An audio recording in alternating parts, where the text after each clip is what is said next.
Hi, so my name is Dia Draper. I've been practicing at Homegrown for about a year now, and I've been teaching yoga for about 12 years.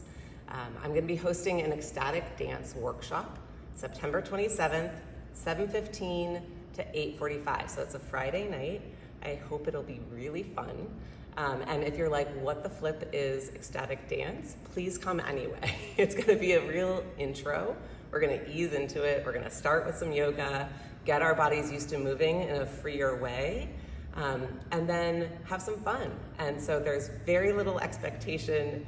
You could be in child's pose the whole time. You could, be wildly, freely dancing and really feeling and embracing the experience. It's all up to you.